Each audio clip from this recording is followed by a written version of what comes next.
हाल ही में अमेरिका के राष्ट्रपति डोनाल्ड ट्रंप ने उन 8 यूरोपीय देशों पर 10% के टैरिफ की घोषणा की थी, जो ग्रीनलैंड पर अमेरिका के दावे का विरोध कर रहे थे।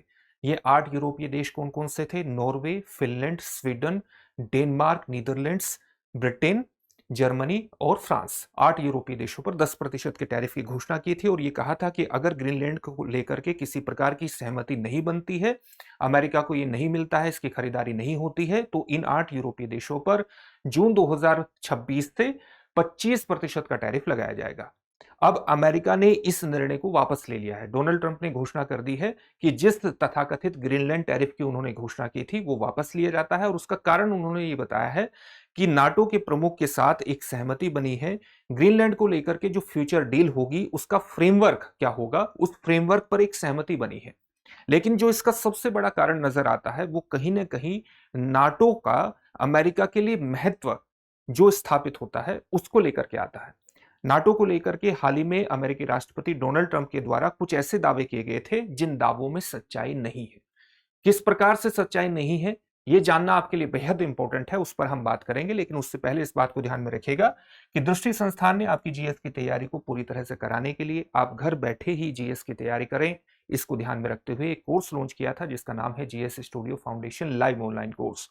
ये मात्र 24,999 में आपकी जीएस की तैयारी को मात्र 14 महीने में पूरा करा देगा। इसकी सबसे खास बातों में शामिल है कि इसको करने के बाद जब आप दृष्टि संस्थान की किसी शाखा में जाएंगे, जीएस फाउंडेशन ऑफलाइन बैच में एडमिशन लेंगे, तो ये सारी फीस वहां पर एडजस्ट हो जाएगी, यानी एक तरह से ये आपको फ्री में पढ़ने वाला है। इसके संबंध में जो बैच है वो हिंदी, इंग्लिश और हिंग्लिश तीनों में ही उपलब्ध होंगे। हिंदी माध्यम का बैच 3 फरवरी से, इंग्लिश का बैच 4 फरवरी से और हिंग्लिश का बैच 5 फरवरी से प्रारंभ होने वाला है। इंग्लिश के बैच में हिंदी और इंग्लिश दोनों में चीजें समझाई जाएंगी, लेकिन नोट्स उपलब्ध होंगे इंग्लिश में। आपको 10 कलर्ड प्रिंटेड बुकलेट्स प्राप्त होंगी, जीएस के अलग अलग विषयों को कवर करेंगे। जो भी पढ़ाया जाएगा उसकी पीडीएफ फाइल मिलेगी। नोट्स बनाने में किसी तरह की दिक्कत आपको नहीं होने वाली है। 2 वर्षों तक करंट अफेयर्स की क्लासेस का एक्सेस भी रहेगा। ये सारी सुविधाएं आपको मिलेगी। इससे जुड़ने के लिए आप अभी डाउनलोड कीजिए दृष्टि लर्निंग ऐप, या आप डिस्क्रिप्शन में दिए गए लिंक पर जाकर भी इस कोर्स का फायदा उठा सकते हैं, इससे जुड़ सकते हैं। और किसी भी प्रकार का डाउट हो तो 8750187501 पर कॉल कर लीजिएगा। अगर आपको इस फीस में डिस्काउंट चाहिए तो आप इस कोर्स से जुड़ने के दौरान मनीष कोड का इस्तेमाल कर सकते हैं। मनीष कोड का इस्तेमाल करने पर आपको इसमें भी मैक्सिमम छूट प्राप्त हो जाएगी। तो इससे जुड़िए और सफलता की दिशा में आगे बढ़ जाइए। और डाउट अगर हो तो 8750187501 पर आप कॉल कर लीजिएगा। चलिए, अब हम बात करते हैं कि अमेरिका ने जो ये ग्रीनलैंड टैरिफ, तथाकथित ग्रीनलैंड टैरिफ जो उसने 8 यूरोपीय देशों पर लगाया था, उसको रद्द करने की घोषणा कर दी है। कारण बताया है कि ये ग्रीनलैंड को लेकर के किसी फ्रेमवर्क पर उसकी सहमति बनी है जो फ्यूचर की डील होने वाली है। अच्छा, नाटो का महत्व अगर आपने एस्टेब्लिश कर दिया अमेरिका के लिए, तो आपको सीधे तौर पर पता लग जाएगा नाटो में सदस्य देशों की संख्या कितनी है। नाटो की स्थापना तो आप जानते होंगे 1949 में 12 देशों के द्वारा की गई थी। और वर्तमान में नाटो सदस्य देशों की संख्या कितनी है? 32 है। सामान्यतः ये चित्र यहां पर दिखा गया है और इसमें यूएस और कनाडा आपको नहीं दिख रहे होंगे। यूएस और कनाडा भी इसके अंतर्गत शामिल है। ये वो यूरोपीय देश हैं जो नीले कलर में यहां पर दिखाए गए हैं, जो कि नाटो के मेंबर हैं। 32 सदस्यों में वर्ष 2024 में 2 नए सदस्य हैं। वर्ष 2024 में इसमें स्वीडन जुड़ा था और वर्ष 2023 में कौन सा देश जुड़ा था? फिनलैंड जुड़ा था। यूक्रेन संकट के बाद इन देशों में जो सुरक्षात्मक स्थिति को लेकर चिंता पैदा हुई, उसी की वजह से ये विस्तार देखने को मिला था। तो ये 2 देश लेटेस्ट जुड़े हुए थे। यहां पर हम 2024 के कुछ आंकड़ों की बात करेंगे। उस 2024 के आंकड़ों में 31 देश शामिल हैं। वैसे नाटो में अब 32 देशों की संख्या है। जैसे ट्रंप का एक बहुत बड़ा दावा क्या है? ट्रंप का दावा यह है कि नाटो से उसे कभी भी कुछ प्राप्त नहीं हुआ है। एक दावा तो यह है कि नाटो का जो 100% खर्च है वो करते हैं और नाटो से उसे कुछ प्राप्त नहीं हुआ। अमेरिका को कुछ प्राप्त नहीं हुआ है। अमेरिका ने हमेशा नाटो को कुछ ना कुछ दिया ही है। और इस दावे के दौरान वो भी कहते थे कि अगर वो, यानी यूरोपीय देश, नाटो के यूरोपीय देश अमेरिका के ग्रीनलैंड पर दावे को स्वीकार कर लेते हैं तो ये तो बहुत अच्छी बात होगी, वो इसको अच्छी चीज मानेंगे। और अगर स्वीकार नहीं करते हैं तो हमेशा के लिए याद रखेंगे। ये भी धमकी उनके द्वारा दी गई थी। क्या अमेरिका नाटो पर 100% का खर्च करता है? अगर हम वर्ष 2024 के आंकड़े को देखें, जब नाटो में 31 देश शामिल थे, तो अमेरिका का जो डिफेंस एक्सपेंडिचर है नाटो पर, वो टोटल एक्सपेंडिचर का 63% है। जो अपने आप में बहुत बड़ा प्रतिशत है। और वर्ष 2016 में ये जो प्रतिशत है, वर्ष 2016 में ये कितना था, 72% था। यानी अमेरिका का जो नाटो में खर्च है वो निश्चित रूप से कम हुआ है। लेकिन वर्ष 2006 में नाटो ने एक निर्णय लिया था कि सभी देशों से अपेक्षा की जाती है कि वो अपने जीडीपी का 2% नाटो में सैन्य खर्च करें, यानी 2% जीडीपी का अपने सैन्य खर्च में वो करें। और 2014 में इस चीज को औपचारिक बनाने का प्रयास किया गया कि आपको जीडीपी का 2% खर्च करना ही है, सैन्य खर्च बढ़ाना है।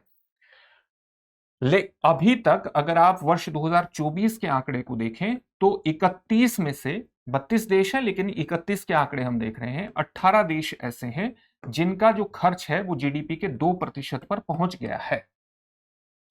अमेरिका के राष्ट्रपति डोनाल्ड ट्रंप ये बात कर रहे हैं कि जीडीपी के 5% तक ये खर्च लेकर के जाना है, सैन्य खर्च लेकर के जाना है, सारी जिम्मेदारी अमेरिका नहीं संभाल सकता है।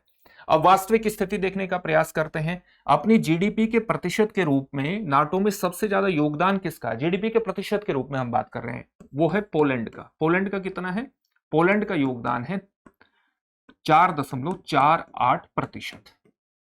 ठीक है, उसके बाद किसका है, उसके बाद योगदान है लिथुआनिया का, इसका योगदान है 4%।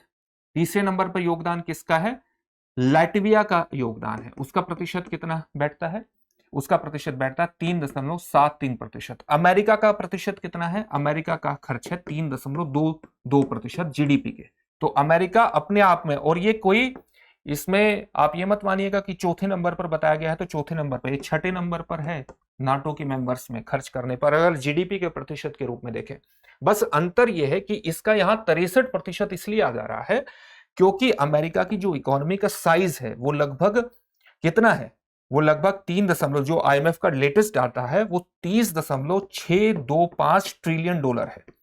और पोलैंड की इकोनॉमी का साइज लगभग 927 या 17 बिलियन डॉलर के आसपास है, 917। तो बहुत बड़ा अंतर ये पैदा कर देता है। परसेंटेज इसका स्वाभाविक रूप से ज्यादा हो जाएगा। तो अमेरिका की इकोनॉमी का साइज होने की वजह से ये स्थिति बनी हुई है, वरना परसेंटेज के रूप में उसकी जो स्थिति है नाटो में खर्च करने के अंतर्गत वो छठे नंबर पर आती है। तो अमेरिका का दावा सीधे तौर पर खर्च हो ट्रंप का दावा एकदम खारिज हो जाता है कि वो 100% खर्च अमेरिका को करना पड़ता है। तो नाटो की जो जरूरत है वो अमेरिका को भी है, इन आंकड़ों से पता लग जाता है। दूसरा दावा उनका क्या है, यह है कि ये किसी काम का नहीं है, अमेरिका के काम नहीं आता है, अमेरिका ही इसके काम आता है नाटो का। अच्छा, इस दावे की तुलना कर लेते हैं, नाटो का एक आर्टिकल है, इसकी भी पुष्टि कर लेते हैं, आर्टिकल 5 है। आर्टिकल 5 क्या कहता है नाटो का, वो कहता है कि अगर एक देश पर हमला हुआ तो सभी देशों पर हमला माना जाएगा। इस आर्टिकल 5 को सबसे पहले इन्वोक कब किया गया, जब वर्ष 2001 में अमेरिका पर 9/11 का आतंकी हमला हुआ, सबसे पहले ये वहीं पर इन्वोक किया गया। और वर्ष 2001 में अफगानिस्तान में नाटो ने फिर हमला किया इकट्ठे तौर पर।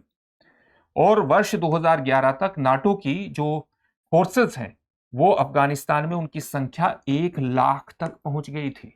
वर्ष 2021 में जब अमेरिका वहां से निकल रहा था तो नाटो की फोर्सेस 10,000 के आसपास थी, जिसमें से अमेरिका की फोर्सेस मात्र 2,500 थी, बाकी दूसरे देशों की ही संख्या थी। आप डेनमार्क का उदाहरण लीजिए, डेनमार्क ने वर्ष 2002 से लेकर के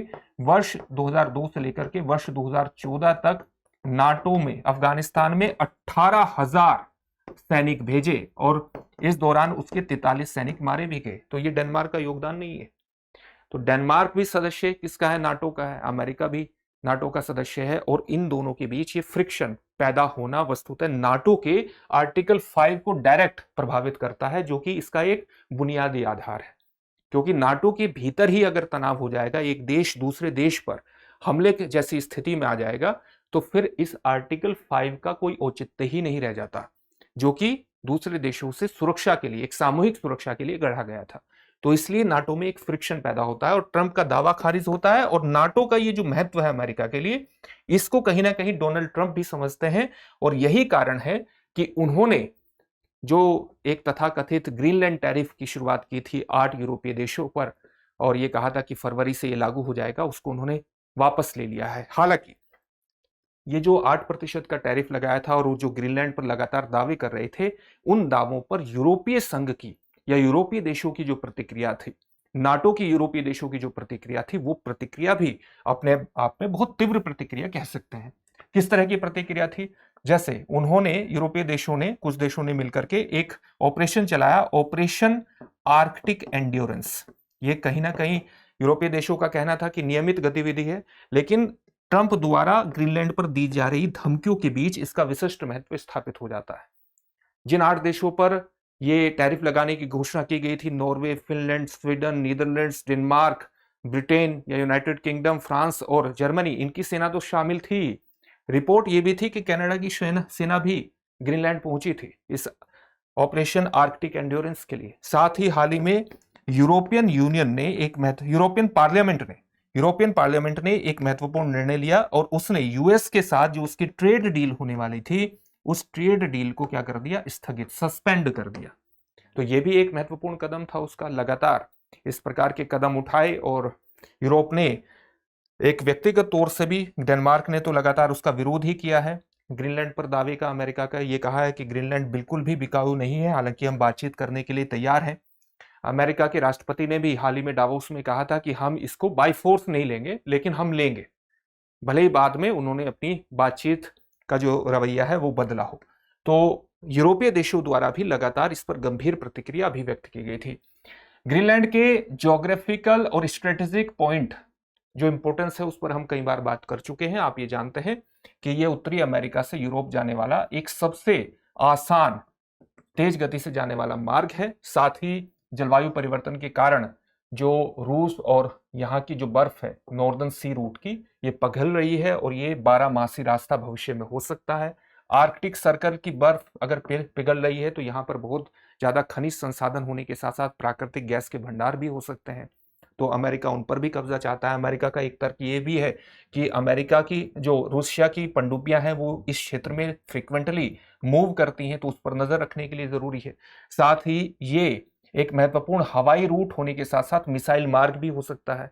तो अमेरिका यहां से ये बात कहता है कि वो चीन पर भी नजर रख सकता है, रशिया पर भी नजर रख सकता है। तो भविष्य की डील क्या हुई होगी? जो वो कह रहे हैं कि ग्रीनलैंड पर नाटो के प्रमुख के साथ एक फ्यूचर डील होने का जो फ्रेमवर्क है वो तय हुआ है। वो क्या संभावित हो सकता है? हो सकता है अमेरिका का यहां पर एक स्पेस बेस है, पिटोफिक एयर बेस, जिसको आप पहले एक थुले एयर बेस के नाम से जानते थे, अब वो पिटोफिक स्पेस बेस है। तो हो सकता है फ्यूचर डील में ये बात हुई हो कि अगर किसी भी प्रकार का संकट उत्पन्न होता है तो अमेरिका को यहां पर अपने सुरक्षा के इंतजाम के व्यापक अधिकार प्रदान किए जाएंगे। हो सकता है डील में यह हो कि इसकी व्यापक सुरक्षा को सुनिश्चित करने के लिए, इसके संसाधनों की सुरक्षा करने के लिए नाटो अपनी यहां प्रेजेंस बढ़ाएगा, जिसमें अमेरिका और कनाडा जैसे देश भी शामिल होंगे। यह भी समझौते में बात हो सकती है कि इस पासेज का, जो ये ग्रीनलैंड, आइसलैंड और ये यहाँ ब्रिटेन का ऊपरी हिस्सा स्कॉटलैंड का, ये जो पासेस है, इस पासेस पर पूरी तरह से निगरानी, सर्विलेंस बढ़ाया जाएगा, ताकि जो रशिया की पनडुब्बियां हैं वो यहाँ पर फ्रिक्वेंटली मूव ना करें और आर्कटिक सागर में, वो अटलांटिक सागर में रशिया की पहुंच को इस पास के माध्यम से कहीं ना कहीं निगरानी में रखा जाए। साथ ही इसके हवाई मार्ग के साथ साथ इसके मिसाइल जो रूट है उस पर भी सर्विलेंस बढ़ाए नाटो के माध्यम से अमेरिका। इस तरह की बात हो सकती है कि भविष्य में हो। और साथ ही ये भी बात हो सकती है कि डेनमार्क, जिसका कि एक तरह से अधिकार है इस ग्रीनलैंड पर, यहां पर किसी भी तरह से किसी डील में चाइना नहीं आएगा। चाइना को यहां पर खनिज संसाधनों के अधिकार प्रदान नहीं किए जाएंगे, उसको डील में शामिल नहीं किया जाएगा। इस प्रकार की भी चीजें डील में आ सकती है, तो ये संभावित है। अब इससे जुड़े हुए एक प्रश्न को देखेंगे, लेकिन उससे पहले इस बात को ध्यान में रखिएगा कि दृष्टि संस्थान इस रिपब्लिक डे पर आपके लिए खास उपहार लेकर के आया है। उपहार क्या है? रिपब्लिक डे सेल के रूप में दृष्टि लर्निंग ऐप पर उपलब्ध आईएएस के सभी ऑनलाइन पेन ड्राइव कोर्सेज और टेस्ट सीरीज पर आपको 50% तक का डिस्काउंट मिलेगा 24 जनवरी से 27 जनवरी तक। साथ ही बुक्स और डीएलपी पर भी 25% की छूट प्राप्त होगी आपको 24 से 27 जनवरी तक। इसके लिए अभी डाउनलोड कीजिए दृष्टि लर्निंग ऐप, या एक नंबर पर कॉल कर लीजिएगा 8750187501 पर। डिस्क्रिप्शन में दिए गए लिंक पर जाकर भी आप इस छूट का लाभ उठा सकते हैं। अब आपके लिए एक प्रश्न है, नाटो का अनुच्छेद 5 किससे संबंधित है? व्यापार, सहयोग, मानवाधिकार, सामूहिक सुरक्षा, पर्यावरण संरक्षण। इस प्रश्न का उत्तर कमेंट बॉक्स में कमेंट करके जरूर दीजिएगा। फिर से एक नए सेशन में आपसे मुलाकात होगी। धन्यवाद। अब एग्जाम की तैयारी को और बेहतर करने के लिए हमारे चैनल को लाइक, शेयर और सब्सक्राइब करना ना भूलें।